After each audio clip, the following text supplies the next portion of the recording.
یہ کہانی loan city کی ہے۔ ایک رات جب سبھی لوگ سو رہے تھے تو اچانک سے سوشل میڈیا پر ایک چونکا دینے والی نیوز وائرل ہوئی، جس کو دیکھتے ہی لوگوں کے دل بیٹھ گئے۔ نیوز یہ تھی کہ 24 گھنٹے کے بعد دیر رات کو چاند کے سامنے ایک بہت ہی خوفناک چہرہ نظر آئے گا، جس کو آپ نے آج تک نہیں دیکھا۔ جن لوگوں نے یہ نیوز پڑھی اور سنی، ان کی آنکھیں کھلی کی کھلی رہ گئیں اور گھبراہٹ سی ہونے لگی، مگر زیادہ تر ایسے تھے جنہیں یہ خبر فیک لگی۔ حالانکہ جو ہونے والا تھا انہیں اس کا اندازہ نہیں تھا۔ خیر، ایک چیز تھی جو سب کے اندر موجود تھی، اس چہرے کو دیکھنے کی خواہش۔ لوگ ایکسائٹڈ تھے کہ کب 24 گھنٹے پورے ہوں گے اور وہ نظارہ ہمارے سامنے ہوگا۔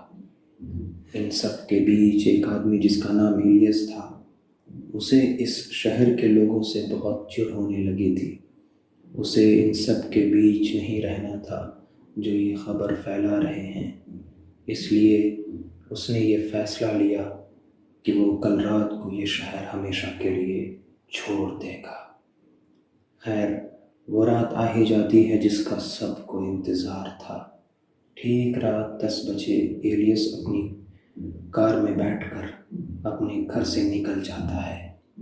وہ سنسان سڑک سے شہر کو پار کرنے کے لیے نکلتا ہے اور کچھ دیر تک اس کی گاڑی اچھی چل رہی ہوتی ہے، مگر پھر اچانک سے رک جاتی ہے۔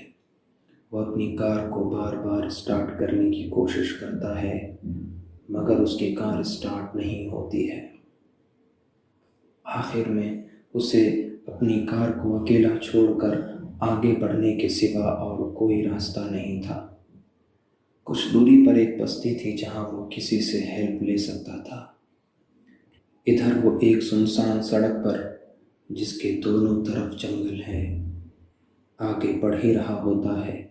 ادھر دوسری طرف لوگ مڈ نائٹ کا انتظار کر رہے ہوتے ہیں اور سب اپنے گھروں کی چھت پر آ جاتے ہیں۔ لوگ اتنے ایکسائٹڈ ہوتے ہیں جیسے یہ کوئی مذاق ہو۔ ایلیس پیدل آگے بڑھ ہی رہا ہوتا ہے کہ تبھی اس کے فون کی رنگ ٹون بجتی ہے۔ یہ کال اس کے دوست کی تھی۔ ایلیس فون پک کرتا ہے اور اس کا دوست بس اتنا کہتا ہے کہ تم کہاں ہو؟ صرف 5 منٹ رہ گئے ہیں اور اس کے بعد وہ نظارہ ہمارے سامنے ہوگا۔ تم اپنے سوشل میڈیا پر دیکھ سکتے ہو، لوگ اسی کی چرچا کر رہے ہیں۔ اس کے بعد ایلیس اپنے سوشل میڈیا پر جاتا ہے۔ وہ دیکھتا ہے کہ ہر طرف اس چہرے کی چرچا ہو رہی ہے، اور پھر اس کی نظر ایک پوسٹ پر پڑتی ہے جس میں لکھا تھا کہ اب صرف کچھ سیکنڈز رہ گئے ہیں۔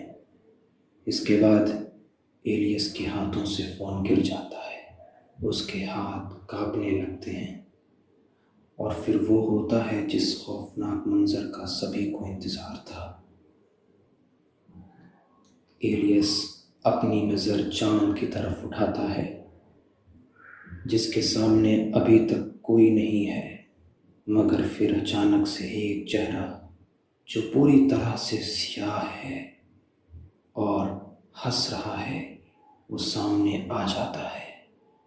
ایلیس کے دل کی دھڑکن رکنے لگتی ہے اور وہ اس چہرے کو دیکھ کر حیران رہ جاتا ہے۔ ایلیس اس چہرے کو دیکھ ہی رہا ہوتا ہے کہ تبھی وہ چہرہ اس کی طرف تیزی سے بڑھتا ہے، اور پھر جو ہوا وہ کسی نے نہیں سوچا تھا۔ ایلیس کو وہ بھیانک موت ملتی ہے جسے صرف قصے کہانیوں میں بیاں کیا جا سکتا ہے۔